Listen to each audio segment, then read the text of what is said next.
Welcome back to the Drunkard's Path, and if you're new to our channel, welcome to our channel.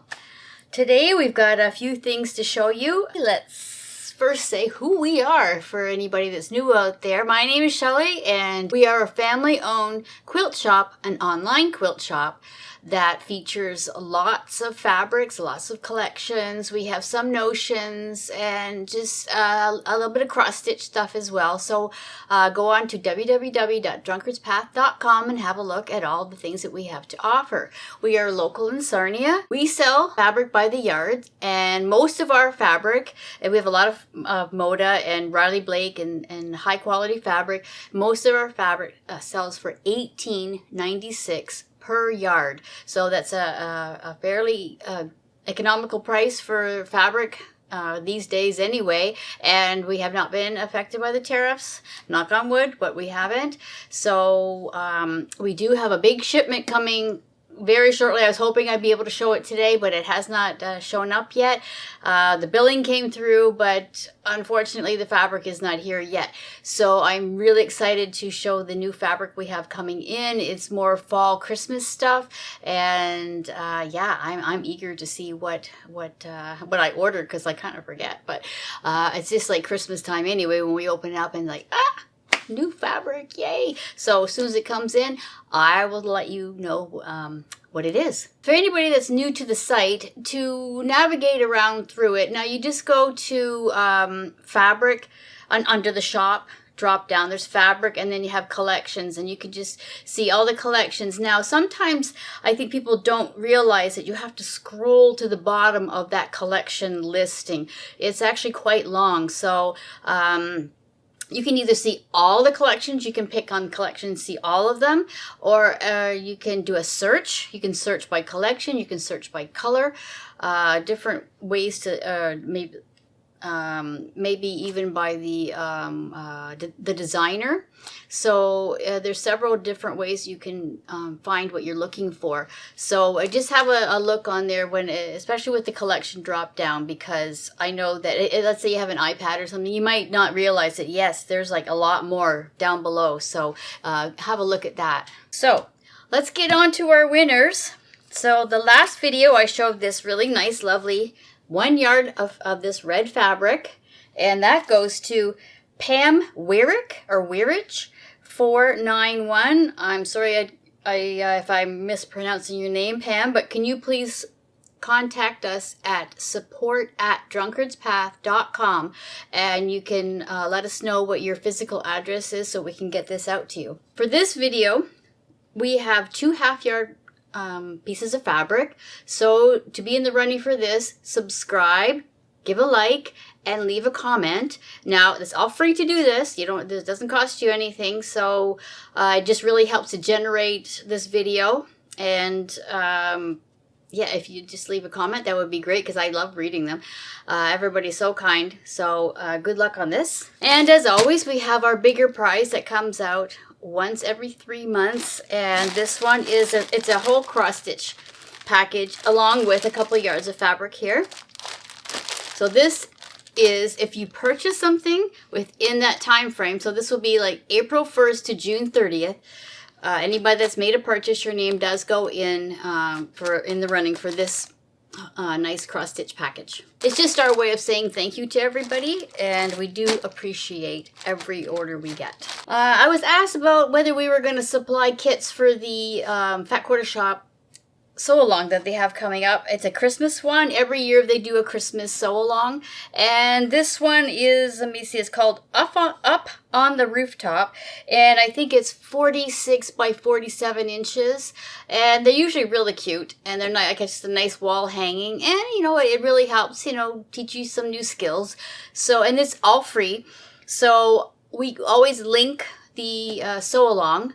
And I went on the blog, on the Fat Quarter Shop blog, and I saw that the sew along, but I did not see the fabric requirements listed yet. So I did see the actual fabric, but they just didn't say how much of each fabric that you needed. But I would assume that'll come on the very first week that they do this, so I think it's sometime in June, but we're more than happy to make up kits. Now, there's not going to be exactly the same as what Fat Quarter Shop is putting out, but I think we have enough Christmas fabric that we'll be able to come up with something comparable. So when we do find out what the fabric requirements are, we will put that out in email, and we'll let you know exactly what we have for that kit. Speaking of quilt-alongs, now this week was the first block for the Moda Blockheads 6, so I was really excited to get in on this one. I am just finishing up one sew-along, so I figured, well, I've got to fill that time in with something else. So the Moda Blockheads 6 came out on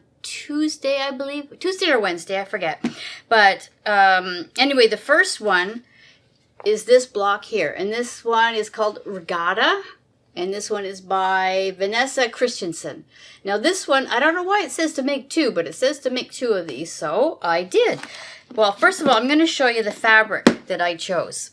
Now these are just a whole bunch of really fun Halloween fabric. So I don't know if you can really see this too well, but I'm just going to kind of leaf through it.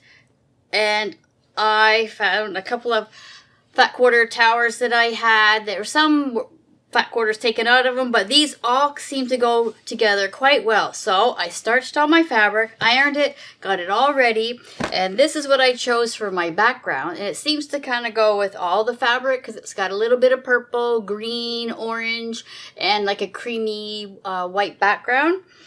So that is what I'm going to be using, and I believe this goes all the way to probably the 1st or mid-November. So you should definitely jump in on this one because they have all different types of blocks, and they're great for upping your skill level, and they're all free. And we will link that below so you can have a look yourself. And I know summer's coming, and maybe some people don't want to sit in their sewing rooms through the summer. That's okay, because then you just save those blocks, and then as soon as September comes around, then you just start making them. But I figure right now making one block a week, that is very doable. And I like sewing. Doesn't matter if it's in the summer, fall, winter. I will sew through the whole year. So I'm gonna just keep going week by week with it, and each video I'll show you my progress. And for the first one, that first block that I showed you, these are my 2 blocks. So, oh, wait a minute, you know what I'm gonna do? I'm gonna put them on the board because that just makes it easier. Okay, so that's one, and the second one, I just switched out the half square triangle fabric, and I made these similar. I just kind of like, that was in the first one for the half square triangle, and then I stuck that one in there, so they kind of go. This, I did use triangle paper, which we do have an upcoming tutorial towards the end of this video. It's just a quick tutorial on our half square triangles that I'm just going to show you again. Like I've shown it before how to use it, but I figured we had quite a few new subscribers, so if they don't know how to use this triangle paper, I just gave a very quick tutorial on how to use it. Just a refresher, let's say. Next, I'm going to show you the Riley Blake block challenge. So the first one here is block 15, and it's called Bright Spark by Amy Smart. That is what that one looks like. And this is my version of that. So lots of greens, very pretty. And the next one, which is actually the last block, this one is block 16, and it's called Town Square by Tara Reid. Not that Tara Reid, a different Tara Reid. And this is my block right here. So you can see there's a square in the middle, and then you flip, and then you add this little tiny bit on the end, so it just gives that little extra accent, I guess you could say. And you can see it's right here as well, so it's different, and I really like that block. So then Now that I have all the blocks done, they came out with what it's going to look like the finishing. So I left that upstairs, the actual instructions. But this is what the finished quilt will look like. So was one more block in the middle that they give you the instructions how to do. And that was actually quite simple. So I got that one done. And that's what that one looks like. And then what you do, there's all these little squares. You sew all these together, there and there. And then you put your borders, and then you add your other blocks. And I think it's going to be quite pretty. It's something different, something I haven't really seen before. So hopefully by next video I'll have all that put together. And here's my Bernina temperature quilt so far for May. Now we're at the end of May, so I have to finish that up. But you can see, oh gosh, we had a little bit of hot here, but then, it got cold again. But you can just see all the different color changes now. So I think that the middle part is going to look pretty cool. So we'll get the rest of May and sew that piece on, that strip. And we're almost halfway through the year, so we are getting there with that one. Okay, and a couple little projects that I worked on. You know how I always show you my book of days?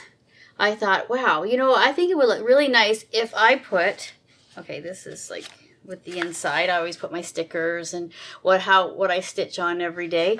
So I thought, how nice would that be to put a nice fabric cover on there? That way, every year, I can just take it off and then put it on my new book of days.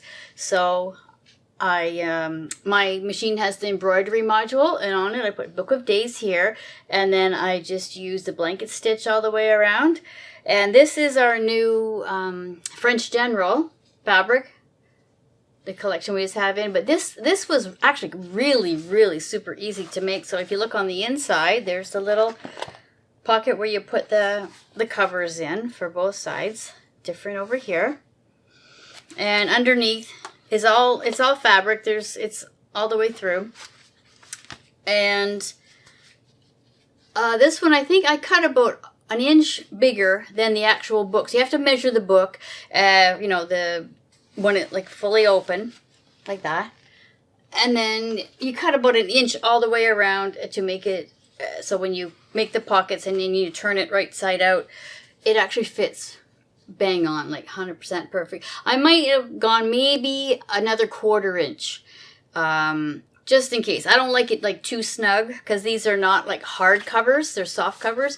But it did work out okay. But I think if I made another one, I would actually go maybe another 1/4, so maybe like a 1 1/4 inch instead. But there's lots of different patterns online for this, and I think there's like a lot of free ones too. So if you ever want to cover like a journal, any book that you have, maybe a baby book, a wedding book, how nice would that be? There's like, the variations are just limitless. So have fun doing something like that. Next, I got myself this magazine. I love picking these magazines up because you can go in and you don't have to make a whole quilt. Like I've said before in my other videos, I just take bits and pieces out of the quilt that I like, that I might want to make just for seasonal, something small. So what I did was I took the flower right here, you can see on this quilt, and I just wanted to make a little tiny wall hanging.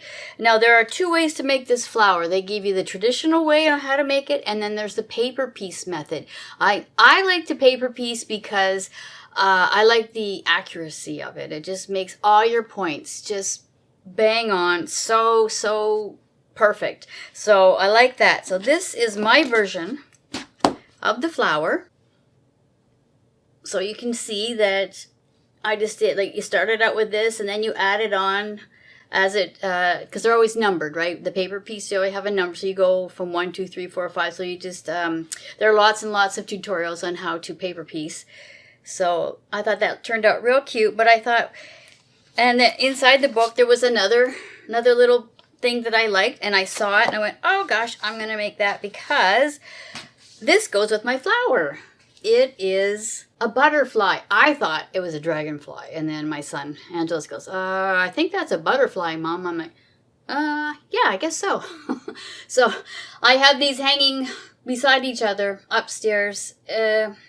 And I think they look so cute together. Like, they did use like the same fabric collections. So it's just something so simple that you can do just to pretty things up in your house.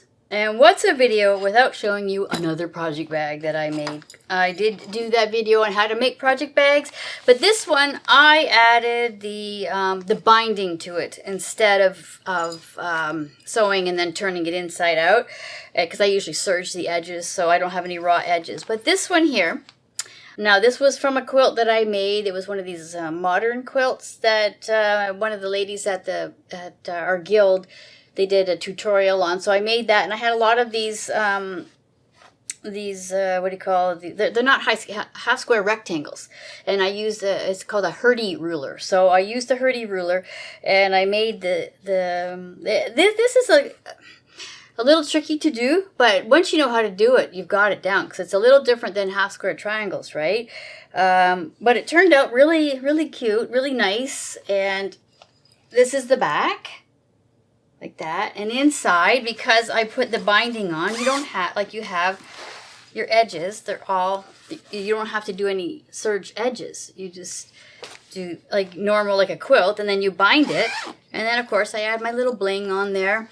So that is for another cross stitch project. But one of these days I'm going to show you all the projects that I have. Not take them out, but just show you how many cross stitch projects that I've got on the go. It's so addicting, and I just love to do it. So this is my latest bag. So give one of these a try. They're a lot of fun, and you're going to find a lot of uses for it. Speaking of the cross stitch, okay, I wanted to show you just a couple things. This first one, Sherry at Colorado Cross Stitch.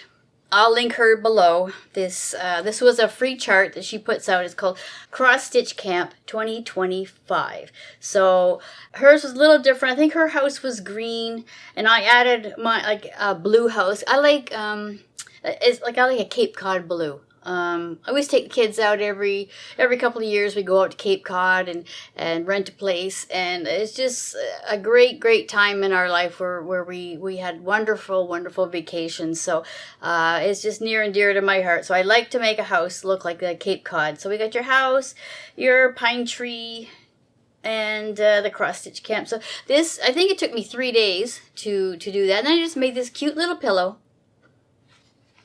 And again, this is a little free chart. So if you're new to cross stitch, try something like that out, and you'll be amazed at how much fun it is. And don't just stick to the colors that's there. If you don't like it, then you just make it your own. Okay, I have to show you this. I've been showing you as I've been doing this one all along. This one is a Blackbird design. I think that's what it was. I didn't grab the pattern for this, but this is the finish. Like, look how cute that is. That is so nice. And so you just open it up, and inside we have all our little pockets, so you can put whatever, all your little cross stitch or your whatever needles and pins and whatever. And it's got a little piece of wool up here, so you can to hold your needles. So you can just put whatever little notions in here. Then you fold it up like that, and you can see how pretty those little birds are, the pink flowers. I really enjoyed doing this one, and the finish, just finishing it, it just looks so elegant. And I am really glad that I tried something a little different. Now I just wanted to show you my progress on Halloween at Hawk Run Hollow. This, I finished the big middle piece of the witches. Look at this. Isn't that something? Look at those colors. We've got these vibrant oranges, and I did all the bats and put the little eyes on. And you can see the two witches on them. Maybe they're sisters, I don't know. But one's got a frog going in the pot. The other one's got a bat and all the steam rising up. So we are making some progress on this one. So we still have 1, and then 2, 3, 4, 5 more blocks. But it's only taken me 5 years to get to this point. So what's a few more, right? Okay, I just want to show you something that I got online. I watch Sean the Periwinkle Stitcher. Now, if you want to see some great cross-stitch, quilting, a bit of knitting that she does, you look up Sean, like the Periwinkle Stitcher. She's from the UK, and her work is just stunning. Everything that she shows and just the way she presents everything, just give her a go. She started out a year ago doing floss tube, and she just has like a ton of viewers, and I can see why, because I am just so hooked. I usually watch them at least 2-3 times, and most of them are well over an hour, but you just mesmerize everything she pulled out. But she also does embroidery as well, and she showed this one here, which I had to order. It is just so pretty. It is embroidery, and it's from a shop over there called the Stitchery, and this one's called Under the Pear Tree. Now I haven't started yet because I just got my embroidery needles that I had ordered. So it's a little girl sitting under a pear tree, and she's reading a book, and I believe, yeah, there's a little basket beside her, and it's not very big, it's just small, and in it becomes the floss that you need, and the instructions, and of course the fabric that you do the embroidery on. But definitely, like, I mean, if she got me to try this out, you're just not gonna believe, like, it's the stuff she shows you. She does quite a bit of embroidery as well as cross stitch and as well as quilting. She loves Lori Holt, so she's does a lot of the Lori Holt quilts, but her stitching is just out of this world. And now here's our small tutorial on how to use triangles on a roll. Today I'm going to show you how to use triangles on a roll. These can be a time saver in your sewing room. So I had shown these a while back, but we have several new subscribers, so I thought I would just go start to finish on how to use the triangles on a roll. They come like this, and they're made by It's So Emma, and they come in all different sizes. So if what you see here is, if we don't have what you need, then let us know, and we can get them in for you. But I use these on a regular basis, and you don't have to think about what you're doing, basically, when you're, like, you don't have to measure. You just follow on the lines, and then you rip the papers off. So let's get started on how to use them. Okay, so what I did to start, I have 2 pieces of fabric. I'm just going to show you that I put right sides together. And I like to put this on the light side, the lighter fabric. Don't know why, I just do. And I just pin them, but I pin it away from where I'm going to sew. See these little dash lines? This is where you're going to sew on. So you don't have to look on your foot to see if you're so far away. You just sew directly on those dash lines. And the arrows can tell you which way to go. You can go either way, it doesn't matter. And then on the solid lines, you can see this solid line and this one here. There was one here and here. That's what we're going to cut. Solid lines are cut lines. Dash lines are sew lines. So I'm going to take it over to my machine, and I'm going to sew at a 1.5 stitch length because you want to have it nice and tight. It's a lot easier to take these papers off afterwards, and it's actually quite thin, so they're easy to pull apart, but a 1.5, 1.6 stitch length should do the job. Now I'm doing this standing up, so it's a little awkward. So let's start.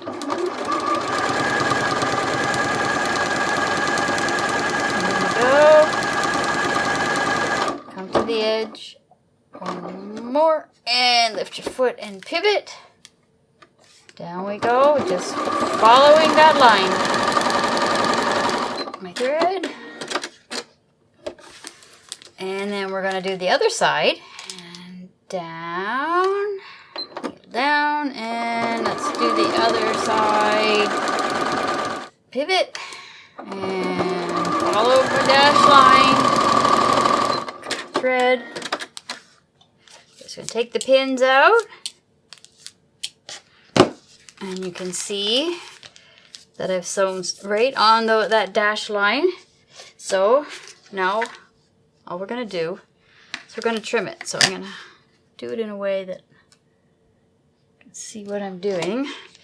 And remember, you have to stay right on those solid lines, because this is the important part. This is, if you don't, then you're going to mess up your size. So what I do is I do the outside first. Get your bits away. Now I'm just going to follow and cut on here on the solids. And then we'll have our triangles.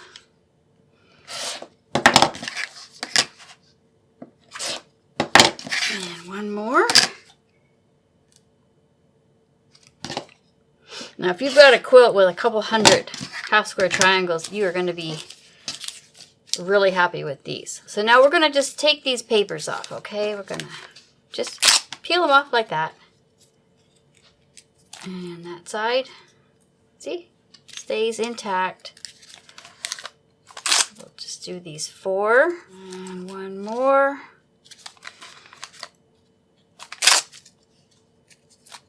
And now we're going to press my little iron. And boy, this guy, it gets really hot. So what I do first is that I just press it over with my finger because it's the bias. We don't want to stretch it. And we just set that on there for quickly. And we'll do this. And by the way, this is the new French General we just got in. See how pretty it is? So we just push it with our finger lightly. Or I can just feel the heat off of this pad from how hot this iron is. Don't want to touch my fingers. Okay. Now, some people would be happy with that. I don't like it because it's a bit bulky to me. I don't like just ironing to one side, but that is just my preference. So now I'm just going to snip off these corners like this. Okay? We're going to go to each and every one. And one more step. See, we didn't measure anything. The papers did all that work for us. So what I'm going to do is I'm going to press this open now. Okay, because I want my block to be as flat as I can get it. So I just leave it there for a couple seconds. And you can see how nice and flat. And that is exactly the size it needs to be. So there's that one.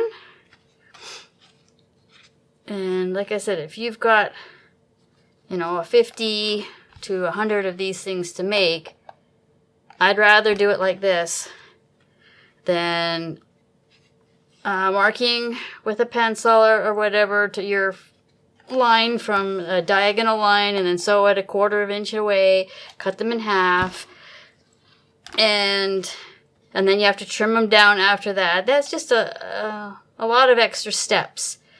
So do one more.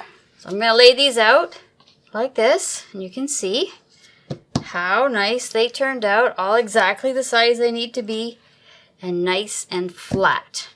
So there you go. Thank you so much for watching. Have a wonderful day. As always, keep sewing, keep stitching.